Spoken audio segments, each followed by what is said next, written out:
Hello aspirants, क्या आप जानते हैं कि भारत की आंतरिक सुरक्षा की रीढ़ कहे जाने वाले अर्धसैनिक बलों यानी पैरामिलिट्री फोर्सेस के नेतृत्व का भविष्य आज संसद की दहलीज पर खड़ा है। जब हम बीएसएफ, सीआरपीएफ या आईटीबीपी जैसे फोर्सेस की बात करते हैं तो हमारे दिमाग में सिर्फ सीमा की सुरक्षा और वीरता की तस्वीरें आती हैं। लेकिन एक सीरियस एस्पिरेंट के लिए इन फोर्सेस का एडमिनिस्ट्रेटिव स्ट्रक्चर समझना उतना ही जरूरी है जितना कि फिजिकल ट्रेनिंग। आज हम एक ऐसे ऐतिहासिक और कंट्रोवर्शियल कानून की बात कर रहे हैं जो सीधे तौर पर इन फोर्सेस के कमांड स्ट्रक्चर को पूरी तरह बदलने वाला है। एस्पिरेंट्स ध्यान दीजिए, सीएपीएफ जनरल एडमिनिस्ट्रेशन बिल 2026 को पहले ही राज्यसभा यानी ऊपरी सदन द्वारा हरी झंडी मिल चुकी है और अब यह विधेयक लोकसभा के पटल पर रखे जाने वाला है। अगर आप सीएपीएफ एसी या आईपीएस बनने का सपना देख रहे हैं तो आज का ये अपडेट आपके इंटरव्यू और ऐसे राइटिंग के लिए सबसे महत्वपूर्ण केस स्टडी बनने वाला है। चलिए जानते हैं इस बिल की पूरी कहानी। केंद्र गृह मंत्री अमित शाह इस केंद्रीय सशस्त्र पुलिस बल सामान्य प्रशासन विधेयक 2026 को लोकसभा में पेश करने जा रहे हैं, जबकि संसद के ऊपरी सदन यानी राज्यसभा ने इसे पहले ही अपनी मंजूरी दे दी है। लेकिन एस्पिरेंट्स, असली चर्चा इस बिल के डेप्यूटेशन प्रोविजन को लेकर है। इस विधेयक के अनुसार अब सीएपीएफ के नेतृत्व का पूरा गणित बदलने वाला है। प्रावधान यह है कि इंस्पेक्टर जनरल यानी आईजी रैंक के 50% पद और एडिशनल डायरेक्टर जनरल यानी एडीजी रैंक के कम से कम 67% पद डेप्यूटेशन यानी प्रतिनियुक्ति के जरिए भरे जाएंगे। सिर्फ इतना ही नहीं, फोर्स के सबसे ऊंचे पदों यानी स्पेशल डीजी और डीजी के तो 100% पद अब केवल प्रतिनियुक्ति के लिए आरक्षित होंगे। सरल शब्दों में कहें तो इन शीर्ष पदों पर केवल डेप्यूटेशन वाले अधिकारी ही कमान संभाल पाएंगे। अब सवाल ये उठता है कि आखिर अचानक इस बिल की जरूरत क्यों पड़ी। तो दोस्तों, इसकी कहानी शुरू होती है मई 2025 के सुप्रीम कोर्ट के एक लैंडमार्क जजमेंट से। कोर्ट ने साफ तौर पर कहा था कि सीएपीएफ के सीनियर पदों पर आईपीएस ऑफिसर्स का डेप्यूटेशन अगले 2 सालों में धीरे धीरे कम किया जाना चाहिए। सिर्फ इतना ही नहीं, कोर्ट ने सीएपीएफ के ग्रुप ए ऑफिसर्स को ऑर्गेनाइज्ड ग्रुप ए सर्विसेज यानी ओजीएएस का दर्जा भी दिया था, ठीक वैसे ही जैसे आईएएस, आईपीएस और आईएफएस ऑफिसर्स को मिलता है। लेकिन अब जो नया बिल लाया गया है उसे इसी जजमेंट पर सरकार के रिस्पांस के तौर पर देखा जा रहा है। एक तरफ जहां कोर्ट ने डेप्यूटेशन कम करने की बात की थी, वहीं ये नया बिल टॉप लेवल पर डेप्यूटेशन को और भी ज्यादा फिक्स कर रहा है। एस्पिरेंट्स, यही वो पॉइंट है जहां से एडमिनिस्ट्रेटिव कॉन्फ्लिक्ट और पॉलिसी डिबेट शुरू होती है।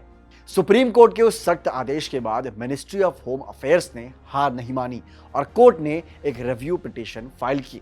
लेकिन अक्टूबर 2025 में कोर्ट ने उसे भी खारिज कर दिया।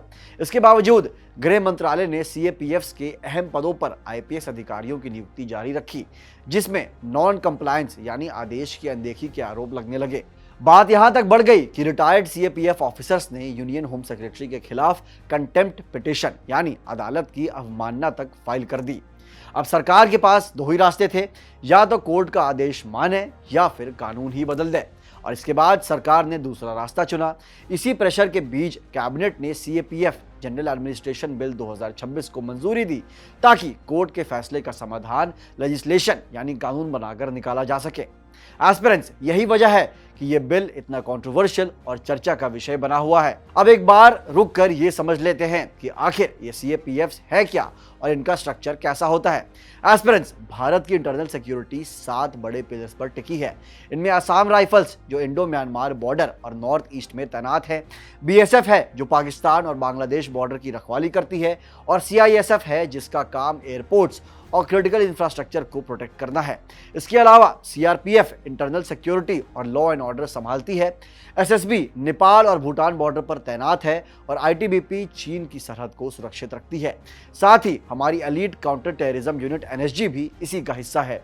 फिलहाल का स्टेटस ये है कि इन फोर्सेस की टॉप लीडरशिप में आईपीएस ऑफिसर्स का बड़ा रोल है। मौजूदा एग्जीक्यूटिव ऑर्डर्स के मुताबिक डीआईजी रैंक के 20% और आईजी रैंक के 50% पद उनके लिए रिजर्व्ड हैं। और सबसे दिलचस्प बात यह है कि मिनिस्ट्री ऑफ होम अफेयर्स ही इन दोनों यानी सीएपीएफ और आईपीएस कैडर्स को दोनों को कंट्रोल करती है, जिसकी वजह से इस पूरे एडमिनिस्ट्रेटिव डिबेट में एमएचए की भूमिका सबसे अहम बताई जा रही है। चलिए एस्पिरेंट्स, अब जरा पर्सनल और रिक्रूटमेंट के उन आंकड़ों पर नजर डालते हैं जो इस पूरी डिबेट का बेस है। अगर हम इन फोर्सेस की ताकत की बात करें तो 7 सीएपीएफ को मिलाकर कुल 10 लाख के करीब जवान और अधिकारी भारत की सुरक्षा में मुस्तैद हैं। इनमें से लीडरशिप रोल निभाने वाले लगभग 13,000 ग्रुप ए ऑफिसर्स हैं, जिनकी भर्ती का जिम्मा यूपीएससी संभालता है, ताकि इन फोर्सेस में एक बहुत ही स्ट्रक्चर्ड और फेयर तरीके से अफसरों की एंट्री हो सके। अब बात करते हैं उस आईपीएस कोटा की जिस पर सारा विवाद टिका है। 9 मार्च 2026 के लेटेस्ट डेटा के हिसाब से सीएपीएफ में आईपीएस ऑफिसर्स के लिए कुल 213 पद सैंक्शन किए गए थे, जिनमें से फिलहाल 35 वैकेंसी खाली पड़ी है। अगर हम पूरे देश का हिसाब देखें तो भारत में कुल 4,594 आईपीएस अधिकारी कार्यरत हैं। इनके करियर स्ट्रक्चर को इस तरह डिजाइन किया गया है कि इनके 60% सीनियर पद राज्यों में तैनात होते हैं, जबकि बाकी 40% पद सेंट्रल डायरेक्टर्स के अंदर रिजर्व होते हैं, जहां से ये अधिकारी सीएपीएफ जैसे संगठनों में अपनी सेवाएं देते हैं। एस्पिरेंट्स, यही वो आंकड़ा है जो आपको एग्जाम में ये समझाने में मदद करेगा कि क्यों कैडर ऑफिसर्स और आईपीएस के बीच लीडरशिप रोल को लेकर एक लंबी खींचतान चल रही है। अब सवाल ये उठता है कि अगर सरकार ये बिल ला रही है तो इसका विरोध यानी ऑपोजिशन क्यों हो रहा है। दरअसल रिटायर्ड सीएपीएफ ऑफिसर्स का मानना है कि ये बिल सीधे तौर पर सुप्रीम कोर्ट के आदेश की अनदेखी करता है। उनका सबसे बड़ा डर करियर स्टैग्नेशन को लेकर खड़ा है। आसान भाषा में अगर कहें तो जहां एक आईपीएस अधिकारी का प्रमोशन बहुत तेजी से होता है, वहीं सीएपीएफ के कैडर ऑफिसर्स को एक ही रैंक पर सालों तक इंतजार करना पड़ता है। विरोध की एक और बड़ी वजह यह है कि बिल में स्पेशल डीजी जैसे टॉप पदों को 100% आईपीएस अधिकारियों के लिए रिजर्व कर दिया गया है। कैडर ऑफिसर्स का तर्क यह है कि जब वे अपनी पूरी लाइफ फोर्स में देते हैं और यूपीएससी के थ्रू ही चुनकर आते हैं, तो उनके लिए करियर ग्रोथ के रास्ते इस तरह बंद करना जायज नहीं है। इस पूरी स्थिति को बेहतर से समझने के लिए हमें इन फोर्सेस के पर्सनल और रिक्रूटमेंट स्ट्रक्चर पर और फोकस करना होगा। आज की डेट में सीएपीएफ में लगभग 10 लाख का पर्सनल है, जिन्हें लीड करने के लिए करीब 13,000 ग्रुप ए ऑफिसर्स मौजूद हैं। इन ऑफिसर्स की भर्ती यूपीएससी के जरिए होती है, जो एक बहुत ही टफ और स्ट्रक्चर्ड प्रोसेस सुनिश्चित करता है। एस्पिरेंट्स, ये पूरा मामला अब सिर्फ एक बिल या कानून की बात नहीं रह गया है, बल्कि ये उन 10 लाख जवानों के मोराल और 13,000 अफसरों के फ्यूचर का सवाल है।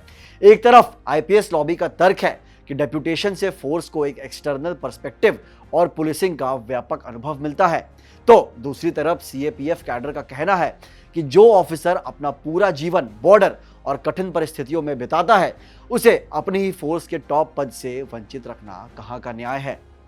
आने वाले दिनों में लोकसभा में होने वाली बहस ये तय करेगी कि क्या सरकार इन इंटरनल सिक्योरिटी वॉरियर्स की शिकायतों को दूर कर पाएगी या फिर ये विवाद अदालतों के चक्कर काटता रहेगा। एस्पिरेंट्स के लिए एक फाइनल टिप, इस टॉपिक को आप गवर्नेंस, सिक्योरिटी फोर्सेस और एडमिनिस्ट्रेटिव रिफॉर्म्स के चश्मे से देखें। आपके लिए क्रिटिकल थिंकिंग जरूरी है। सरकार का पक्ष, कोर्ट का नजरिया और जवानों की जमीनी हकीकत, इन तीनों को बैलेंस करके ही आप एक शानदार कंक्लूजन लिख पाएंगे। तो दोस्तों, आपको क्या लगता है, क्या शीर्ष पदों पर 100% डेप्यूटेशन सही फैसला है? अपना विचार कमेंट्स में जरूर बताएं और अपनी तैयारी को इसी तरह डीप और एनालिटिकल बनाए रखें। अगर आपको ये वीडियो पसंद आई हो तो इसे लाइक करें, इस पर कमेंट करें और हमारे चैनल जागरण जोश को सब्सक्राइब करें। मिलते हैं अगली वीडियो में। जय हिंद।